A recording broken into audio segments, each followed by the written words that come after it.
दृष्टि, रेखा, सुमन, गीता पांचों बहनें फूट फूट कर रो रही थी। तभी उनके चाचा रोते हुए घर पर आते हैं। चाचा जी आप आ गए? कहाँ है हमारे माता पिता? चाचा जी आप जब क्यों हो बताओ ना। अब तुम्हारे माता पिता कभी नहीं आ पाएंगे। क्यों चाचा जी आप ऐसा क्यों बोल रहे हो? मेरी प्यारी बेटियों, आज से मैं ही तुम्हारा पिता हूँ। तुम्हारे माँ पिता भगवान को प्यारे हो गए हैं।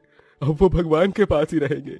नहीं ऐसा मत कहिए, बताइए हमारे माता पिता कहाँ हैं? उनके बिना हम कैसे रहेंगे?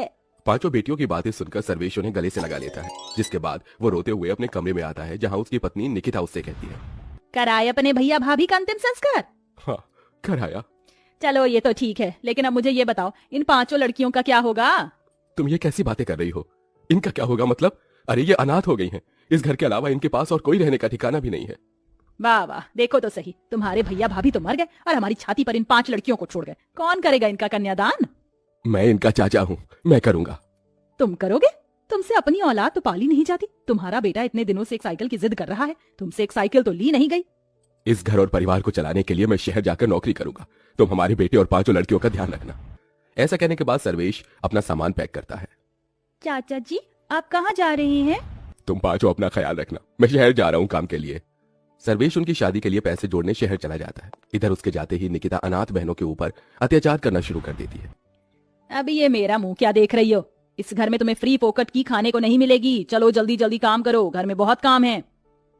चाची जी आप हमें बता दीजिए कि क्या क्या काम करने हैं, हम सारे काम कर लेंगे।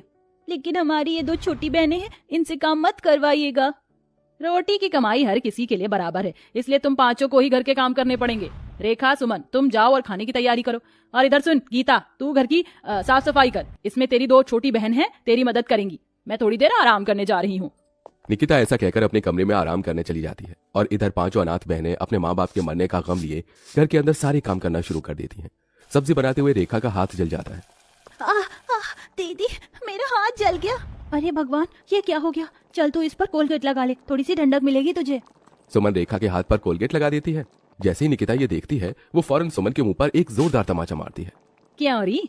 कोलगेट क्या तेरे माता पिता यहाँ रख कर जा रहे हैं, जो लाडो रानी प्यार प्यार में अपनी बहन के हाथ पर लगाई जा रही हैं?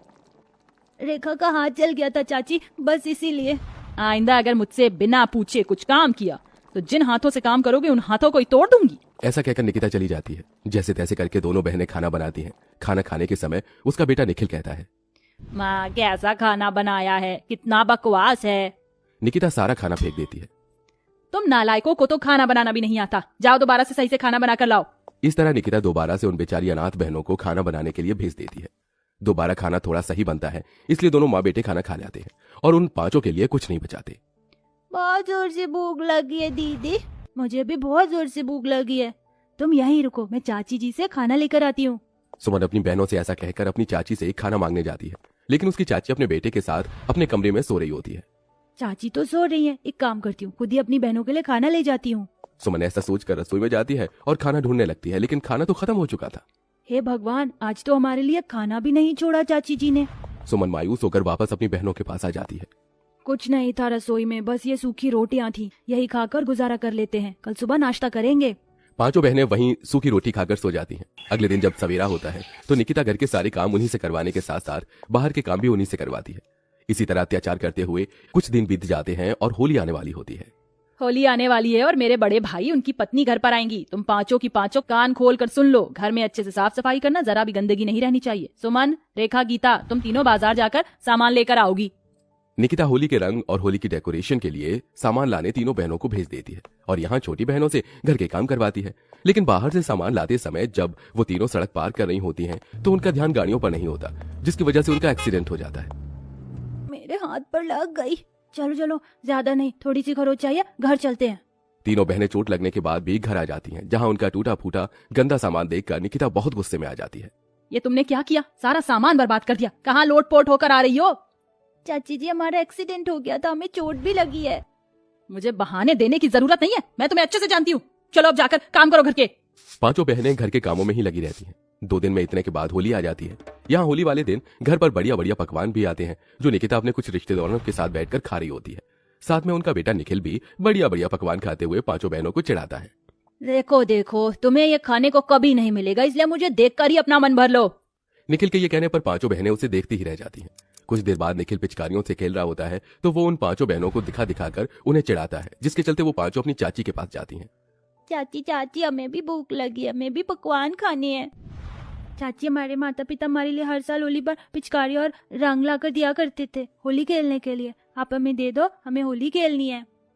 हाँ चाची, हमारा होली खेलने का बहुत मन कर रहा है। अच्छा, तो तुम पांचों को होली खेलनी है? रुको, मैं तुम्हें होली खिलाती हूँ, आओ मेरे साथ। निकिता प्यार प्यार से उन्हें अपने साथ ले जाती और बाहर घर के आंगन में पेड़ से बांधकर उन्हें डंडे से मारना शुरू कर देती है। इसे कहते हैं लठ मार होली। आज तुम्हें इतना मारूंगी कि होली का भूत तुम्हारे सर से हमेशा के लिए उतर जाएगा। लाठी मारने के बाद वो उन पांचों बहनों के ऊपर कीचड़ और गोबर लाकर फेंकती है। गुलाब और रंग से होली खेलने की तुम्हारी औकात नहीं, इसलिए तुम्हारे लिए कीचड़ और गोबर ही सही है। इस तरह का बर्ताव करने के बाद निकिता उन्हें खोल देती है। खत्म हो गई तुम्हारी होली, अब हाथ मुंह धोकर घर में बाकी के काम है देख लो। ऐसा कहकर वो चली जाती है और पांचों बहनें रोती रह जाती हैं। कुछ ही देर बाद निकिता होली खेलने की वजह से भीग जाती है। वहीं उसका फोन भी स्विच ऑफ होने वाला होता है। वो घर में चार्जिंग पर अपना फोन लगाने आती है। उसी दौरान उसे बहुत तेज करंट लगता है। ये देख पांचों बहनें उसे बचाने के लिए उसका हाथ लकड़ी से मारकर बोर्ड से छुड़ा देती हैं। चाची जी होश में आइए, आपको कुछ नहीं होगा। चाची जी होश में आने की कोशिश कीजिए। तभी निकिता को होश आता है। ये सब देखने के बाद उसे अपनी गलती का एहसास होता है। कुछ देर पहले ही मैंने तुम्हारे पर इतने अत्याचार किए और जब से तुम इस घर में रह रही हो तब से ही मैं तुम्हारे ऊपर अत्याचार करती आ रही हूँ, लेकिन फिर भी तुमने मेरी जान बचाई। इसका शुक्रिया अदा मैं तुमसे कैसे करूं? निकिता पांचों बहनों से माफी मांगती है। उसी समय सर्वेश आ जाता है। 5 अनाथ बहनों के लिए वो नए कपड़े और होली के रंग लेकर आता है, लेकिन निकिता अपना सच छुपाना नहीं चाहती थी। वो सर्वेश को सब बता देती है कि किस किस तरह से उसने पांचों बहनों के ऊपर अत्याचार किया। मैंने तो जिंदगी में कभी नहीं सोचा था कि तुम इतनी बुरी औरत हो सकती हो। निकल जाओ इस घर से, मैं अब तुम्हारे साथ नहीं रह सकता। नहीं नहीं चाचा जी, चाची जी को माफ कर दीजिए, हमने भी उन्हें माफ कर दिया है। पांचों बहनें एक ही बात कहती हैं, जिसे सुनकर सर्वेश भी निकिता को माफ कर देता है और उसे दूसरा मौका दे देता है। अब निकिता पांचों बहनों की अच्छे से देखरेख करती है, जिसके बाद वो पांचों अनाथ बहनें उस घर में खुशी खुशी रहने लगती।